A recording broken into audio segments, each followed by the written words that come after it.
Nazokat opa, bugungi terapiya qanaqa o'tdi? Qanaqa taassurotlar bor sizda? Bugungi terapiya juda ham zo'r o'tdi. Chunki ichimda yoshligimdagi masalan shu ikkita farzandim olamdan o'tganligi to'g'risidagi dard ichimda qolib ketgan edi. Ya'ni o'shani chiqazib berishga yordam berdingiz. Bu juda ham og'riqli bo'lgan og'riqlar, lekin o'sha og'riqlardan xalos bo'ldim bugun.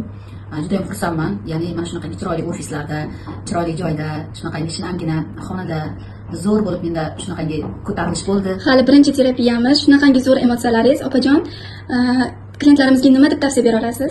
Har bitta odamda o'zi yoshlikdan qolgan travmalar bo'ladi. O'sha travmalarni masalan o'zimiz chiqaza olmaymiz uni. Sizlarga o'xshagan masalan mana shu travmalar bilan ishlaydigan gipnoterapiya malakali ustozlar bilan ishlasa, bu juda ham bizga o'zimizga muvofiq, ya'ni yaxshi natija beradi deb o'ylayman. O'shaning uchun juda ham xursandman. Har bitta ichida qolib ketgan travmalarini yecha olmayotgan klientlarimizni tavsiya qilaman.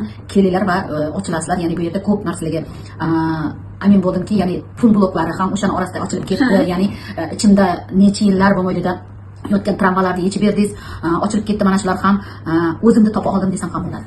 Sizga gipnoz terapiyadan tashqari matrica tahlilini ham bonus sifatida birinchi klientimiz bo'lganlar uchun qo'shib berdik. Bundan keyingi klientlarimizga ham qo'shib beramiz. Yozilish uchun direktga yozing.